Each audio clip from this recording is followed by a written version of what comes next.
ये धारावाहिक साहित्य अकादमी द्वारा पुरस्कृत उपन्यास दीवारों से पार आकाश पर आधारित है। इसे धारावाहिक का रूप देने के लिए लेखक की अनुमति से इसमें कुछ जरूरी बदलाव किए गए हैं। समाज में स्त्री के अधिकार की आवाज बुलंद करते इस धारावाहिक के पात्रों का किसी भी जाति, समुदाय, भाषा या व्यक्ति से कोई संबंध नहीं है।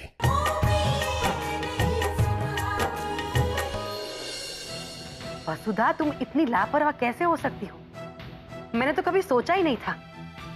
क्या पत्नी को यह भी समझाना पड़ेगा कि जब पति ऑफिस जाए तब और जब पति ऑफिस से लौटे तब पत्नी को उसके सामने रहना चाहिए। अरे उसे किसी भी चीज की जरूरत पड़ सकती है।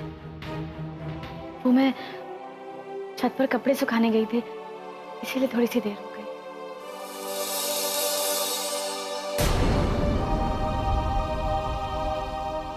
आप मुझसे नाराज हैं?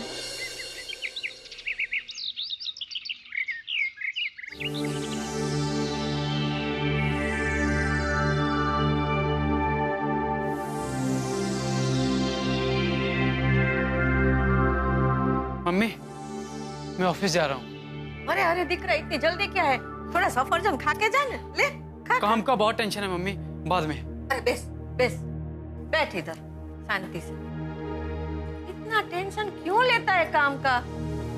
तो शू करूँ मम्मी, ऑफिस में बैठने तक की फुर्सत नहीं होती। अरे बेटा, थोड़ा काम चंद्रकांत भाई के ऊपर भी डाल दिया कर।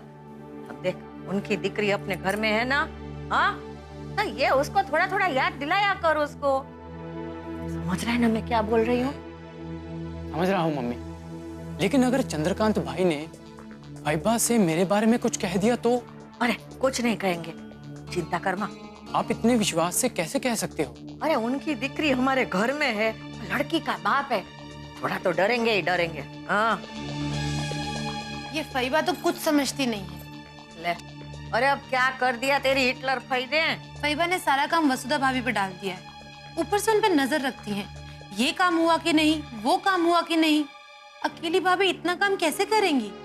सही कहा तूने, ये तेरी फैबा है ना, उसके दिल में किसी के लिए दया नहीं है। लेकिन मैं भी क्या करूं, मैं भी मजबूर हूँ।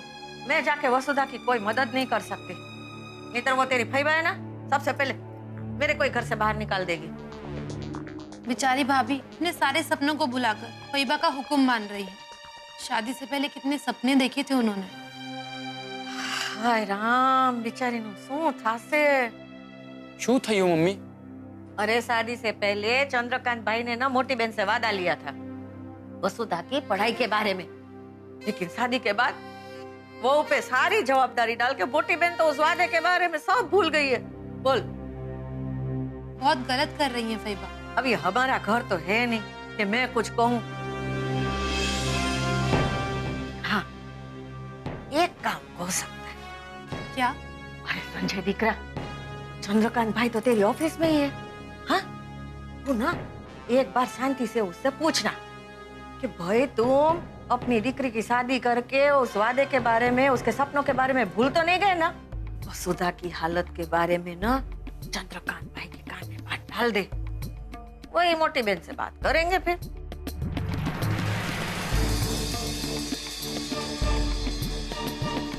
मेरा काम तो आसान हो जाएगा इससे।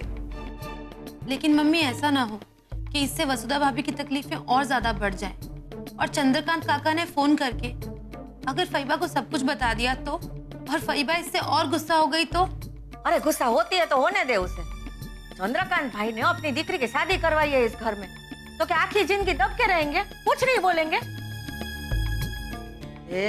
मुझे तो खुद वसुधा की हालत देखकर ना बहुत दया आती है, सच कहूं। ठीक है मम्मी, मैं आज ही चंद्रकांत भाई से बात करता हूँ। रास्ते में जाते जाते खा लेना और टेंशन नहीं करना। जा। ठीक है मम्मी। आहा, अब आएगा मजा। बहुत हुक्म चलाती थी ना, अब तो बड़ा तमाशा होगा। मैंने तो कह दिया है बहू से, सबको गर्मा गर्म नाश्ता चाहिए इस घर में। अब देखना कैसे उसकी आदतें बदल देती हूँ, सारी आलस छूट जाएगी। बहन, लगता है चंद्रकांत भाई ने उसे बड़े प्यार से पाला है। पाला होगा, लेकिन ये उसका सासरा है और पियर के नखरे पियर में ही अच्छे लगते हैं, सासरे में नहीं। और वसुधा कहीं आसमान से नहीं आई है, उसे भी ये पियर के सारे नखरे भूलने पड़ेंगे और सासरे के हिसाब से ढलना पड़ेगा। सारी लड़कियां ढलती है, तभी तो वो घर की बहू कहलाती है, समझो।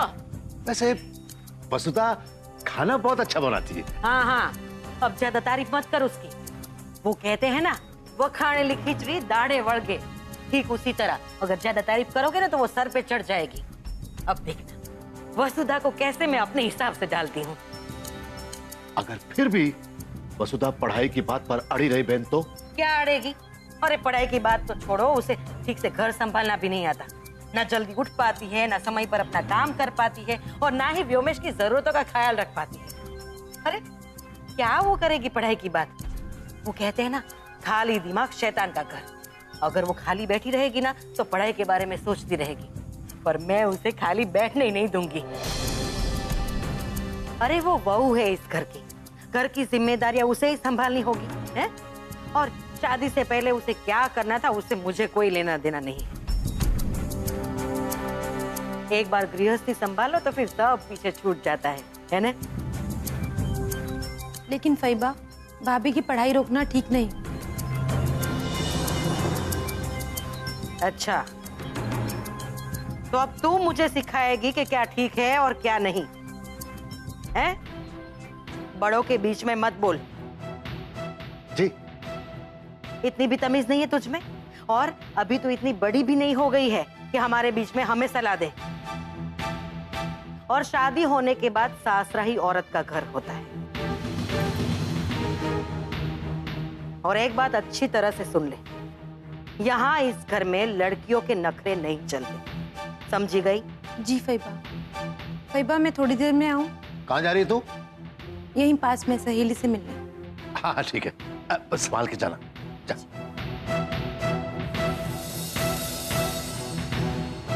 हाँ सोचे मनसुख है, तू थी बहन।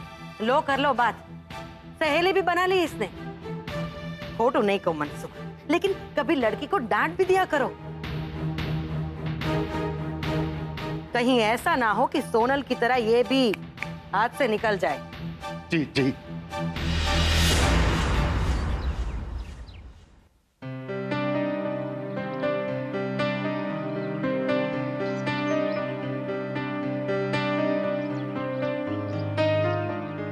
लड़कियां हमेशा देर से क्यों आती हैं? सदियों से चली आ रही है परंपरा, कब ब्रेक होगी?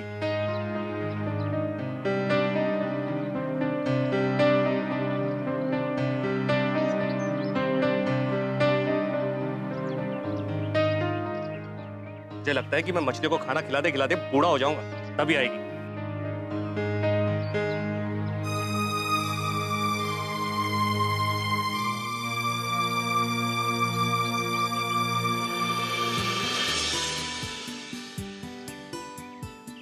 देर होगी आने में? ज्यादा लेट हो गया क्या? मछलियों को पाव खिलाने से पुण्य मिलता है, ऐसा मेरी फैबा कहती है।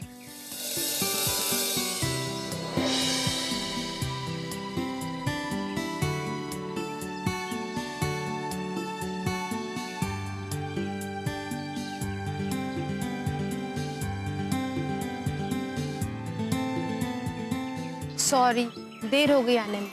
ट्रैफिक बहुत था और घर से निकलते निकलते भी देर हो गई। अरे बस, जितनी बार सॉरी कहोगी उतनी बार मुझे तुम्हें कॉफी पिलानी पड़ेगी।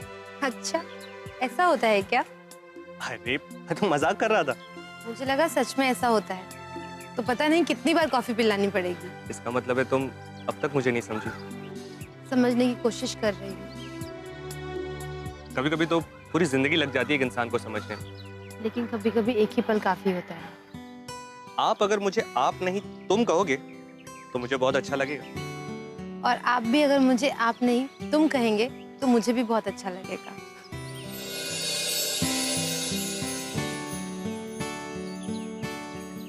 वैसे तुम्हें खाने में क्या पसंद है?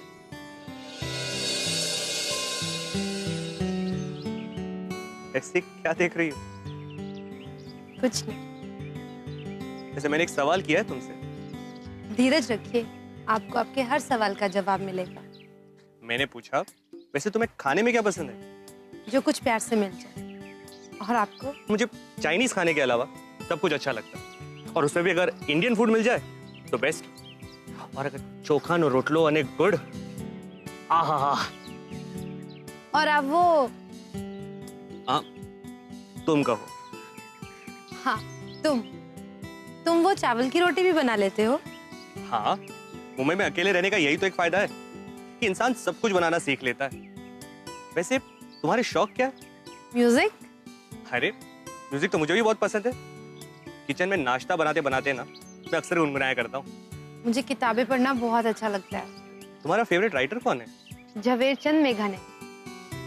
झवेरचंद मेघाने बहुत अच्छे राइटर हैं, ग्रेट राइटर। अब वो मुझे भी पसंद है, लेकिन मैं किताब से ज्यादा आंखें पढ़ता हूँ। वाह, क्या खूब कही।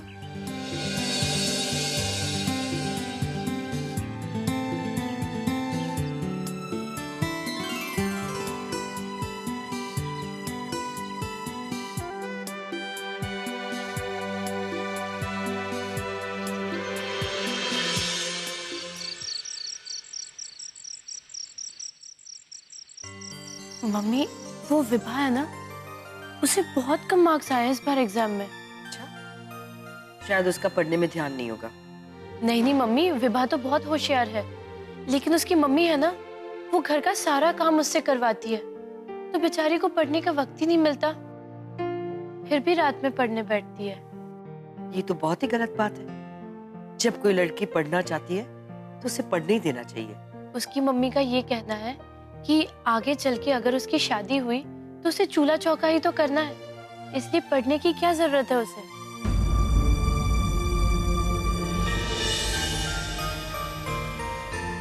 क्यों थे मम्मी? हाँ? कहीं नहीं, तू तो ध्यान से पढ़ रही है ना। हाँ मम्मी, आप जैसे मम्मी होते हुए मुझे भला पढ़ाई में कोई टेंशन हो सकती है भला? क्या बात है, माँ बेटी में बहुत बातें हो रही हैं। अरे पप्पा, मैं मम्मी को थैंक यू कह रही थी। अच्छा बेटे, काम करो, एक गिलास पानी पिलाओ। जी पप्पा। क्या बात है, आज मूड में नहीं है आप? हाँ, आज संजय से ऑफिस में बात हो रही थी। किस बारे में? वासु के बारे में। क्या हुआ, क्या कह रहा था? बस तो ठीक तो है ना? हाँ, खुश है, पर क्या? आप पूरा पूरा बोलिए ना, इस तरह से आधा अधूरा मत छोड़िए, मुझे टेंशन हो जाती है। શું વાત શું છે? संजय बता रहा था कि वसु पर घर की सारी जिम्मेदारियां आ गई हैं, उसे किसी चीज के लिए वक्त ही नहीं मिलता। ये तो होना ही था। ललिता बहन का स्वभाव जिस तरह का है, उसमें वो वसुधा को फ्री रहने ही नहीं देगी। और फिर वसु की शादी का फैसला आपका था, हम किसी की इच्छा नहीं थी इस शादी के लिए, सिर्फ आपका मान रखने के लिए वसु ने हाँ कह दी। अब देख लिया ना उसका नतीजा। तुम मुझ पर इल्जाम मत लगाओ, कभी ना कभी तो उसकी शादी होनी थी। एक अच्छा सा रिश्ता मिला और मैं ये मौका गंवाना नहीं चाहता था। शादी से पहले मैंने ललिता बहन को साफ साफ कह दिया था कि वसु की पढ़ाई रुकनी नहीं चाहिए। हाँ, हमने कहा और उन्होंने सुन लिया, बस बात वहां खत्म हो गई। आप देख लेना, ललिता बहन वसुधा को आगे की पढ़ाई करने ही नहीं देगी।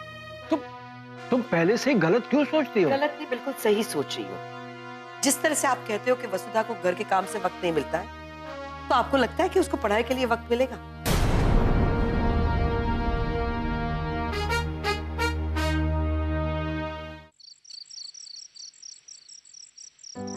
भाभी भाभी भाभी भाभी भाभी। ओहो, छोड़ो मुझे। ये लो, छोड़ दिया। पता है, तुम अभी मुझे गिरा देती। बोलो। मैं अपनी प्यारी सी भाभी को गिरने थोड़ी देती। अच्छा बताओ क्या बात है?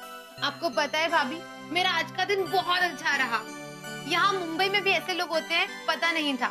मैंने आज उनसे इतनी बातें की, इतनी बातें की, इतनी बातें तो मैंने अपनी जिंदगी में किसी से नहीं की। भाभी, ये क्या, आप तो मेरी बात ही नहीं सुन रही। अरे सुन रही हो ना, तुम बोलो। आप थोड़ी देर के लिए काम साइड पे रख दीजिए। इतना सारा काम करना है, अगर काम टाइम पर नहीं हुआ ना तो फरीबा की डांट सुननी पड़ेगी, और फिर तुम्हारे भैया भी आने वाले हैं। एक काम करते हैं, पहले मैं ये सारा काम निपटा लेती हूँ, फिर शांति से तुम्हारी बात सुनूंगी। आपके पास शांति से बैठकर मेरी बात सुनने का टाइम है?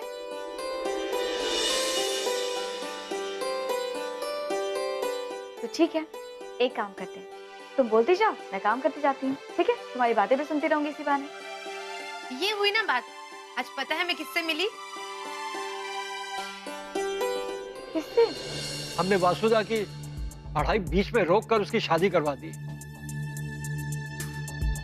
और आपने वादा भी किया था कि शादी के बाद आप उसकी पढ़ाई शुरू करवा देंगे। तो मैं आपसे पूछना चाहता हूँ कि वसुधा अपनी पढ़ाई कब शुरू कर सकती है?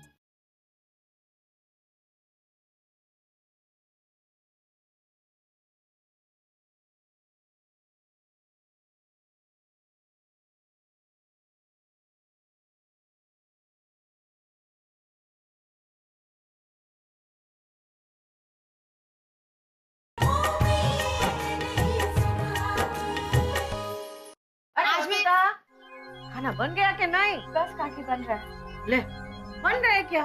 व्यू में सब आता ही होगा। और खाना तैयार नहीं होगा तो मालूम है ना ललिता बेन कितना गुस्सा करेगी। मम्मी भाभी काम कर ही तो रही है, इसमें थोड़ी सी देर हो जाएगी तो कौन सा पहाड़ टूट जाएगा। अब ये बात ना तू मेरे से नहीं अपनी भाई से जाकर बोल।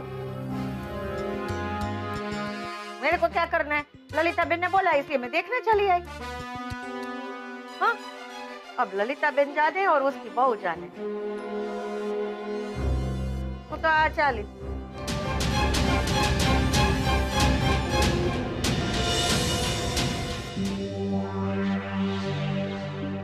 ये मंजू भी ना, उसे कहा था कि रसोड़े में देख कर आओ कि रसोई तैयार हुई या नहीं, पर अभी तक उसका कोई अता पता नहीं है। लगता है कहीं बातें करने बैठ गई है।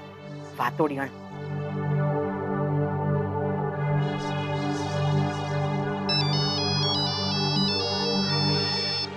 चंद्रकांत भाई। जय श्री कृष्णा, मैं चंद्रकांत बोल रहा हूँ। जय श्री कृष्णा। कैसे हैं आप? घर में सब कैसे हैं? सब ठीक है। आप कैसी हैं? तबीयत कैसी है आपकी? અહીંયા બધા મજામાં। मेरी तबीयत भी अच्छी है। अब उम्र के साथ कुछ ना कुछ तो चलता ही रहता है ना। हाँ, वो तो ठीक है। उम्र पर हमारा जोर कहाँ। अच्छा, वासु कैसी है? वो एकदम अच्छी है। अभी तो वो रसोड़े में रसोई बना रही है। बाद में आपकी बात करवाती हूँ ना उससे। ठीक है, कोई बात नहीं। बताइए भाई, कैसे याद किया? बस कुछ खास नहीं, सिर्फ आपसे एक बात करनी थी। हाँ हाँ, बोलिए ना।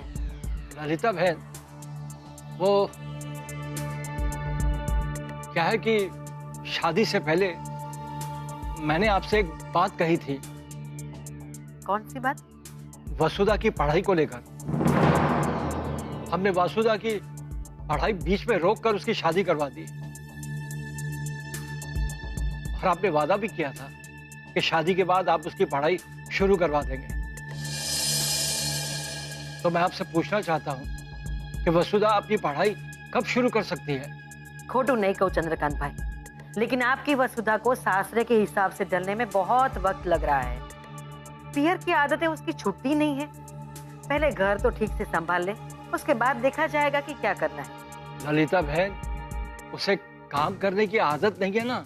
जो भाई, आदत नहीं है तो डालनी होगी। अब ये सासरा है उसका, और अभी तो वो सासरे के हिसाब से ढल रही है। घर की सारी जिम्मेदारियां उसे ही तो उठानी है।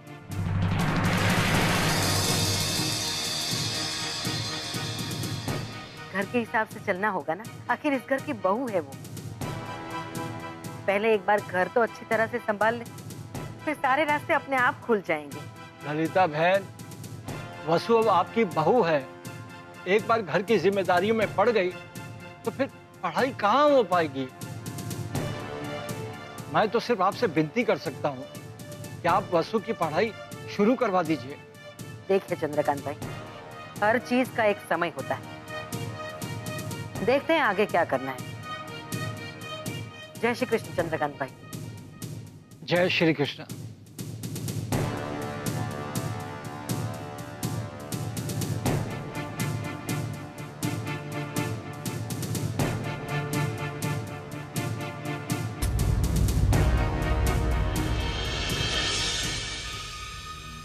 लगता है तीर बिल्कुल निशाने पर लगा है।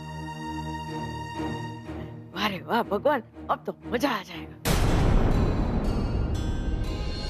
वाह वाह वाह, ये तो बहुत अच्छी खबर है। देखना, ललिता बेन ने अगर ये पढ़ाई की शर्त पूरी नहीं की ना, चंद्रकांत भाई जरूर कोई ना कोई हंगामा करेंगे, क्योंकि शादी हुई थी तो उस शर्त पे ही ना है। तो शर्त की बात तो उठनी है। ललिता बहन कोई भी हिसाब से मानने वाली नहीं है, तू देख लेना।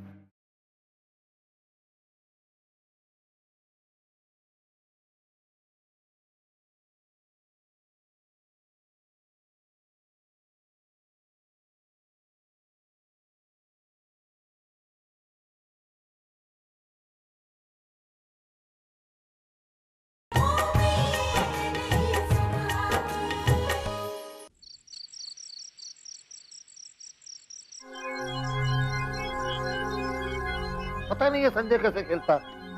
अरे वाह भगवान वाह, आज तो मजा आ गई हो। क्या हुआ? ये कभी कभी मेरा दिमाग भी ना तेज चलने लगता है। ना ना, दिमाग नहीं, जुबान जुबान। हाँ, आज तो बोलना ही है मेरे को। ऐसी खबर लाई हूँ, कैसा लगेगा तुमको कि तुमसे भी कभी कभी तेज चलता है मेरा दिमाग। हाँ। अच्छा, कौन सी खबर है? पहले वचन दो कि मेरे को वो फेमस पाटन का पटोड़ा लेके दोगे। पटोड़ा क्यों? तेरे पास इतनी साड़ी है ना?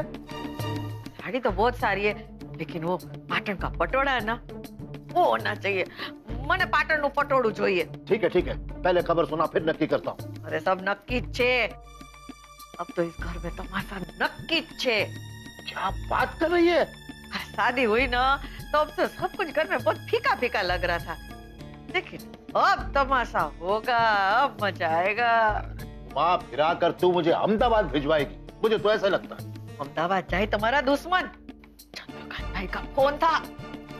तो ये वाकई मोटी बात है। अरे बात बढ़ गई है। चंद्रकांत भाई ने ना ललिता बेन को वो वसुधा की पढ़ाई की शर्त के बारे में ना बात याद दिला दी है। यहाँ मोटी बहन ने फोन पे बोला कि भाई अभी अभी तो शादी हुई है, वसुधा अभी इस घर के माहौल में ढली भी नहीं, तो पढ़ाई के बारे में बाद में सोचेंगे। हाँ वाह वाह, ये तो बहुत अच्छी खबर है। देखना, ललिता बेन ने अगर ये पढ़ाई की शर्त पूरी नहीं की ना, चंद्रकांत भाई जरूर कोई ना कोई हंगामा करेंगे, क्योंकि शादी हुई थी तो उस शर्त पे ही ना है। तो शर्त की बात तो उठनी है। जो मैं ललिता बहन कोई भी हिसाब से मानने वाली नहीं है, तू देख लेना। अरे वो तो मेरे को भी मालूम है, इसीलिए तो कह रही हूँ कि अब इस घर में तमाशा होगा और मेरा पटोला नक्की। ठीक है, पहले तमाशा होने दे, फिर पटोला सटोला दिला दूंगा।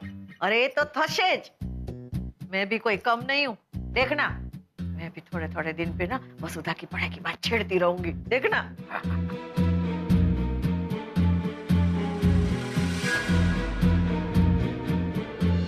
ललिता काकी ऐसा कुछ करेंगी? ये तो मम्मी शुरू से ही कहती आ रही है। अच्छा घर और अच्छा परिवार नसीब से मिलता है। एक बार अच्छे घर में रिश्ता ना हो तो फिर अच्छा घर और अच्छा लड़का मिलना बहुत मुश्किल हो जाता है। क्या लड़कियों के लिए पढ़ाई से ज्यादा शादी जरूरी है? अगर ऐसी बात है तो आप हमें क्यों पढ़ा रहे हैं? हमारी भी बेन की तरह शादी करवा दीजिए, हमारी पढ़ाई रुकवा दीजिए पापा।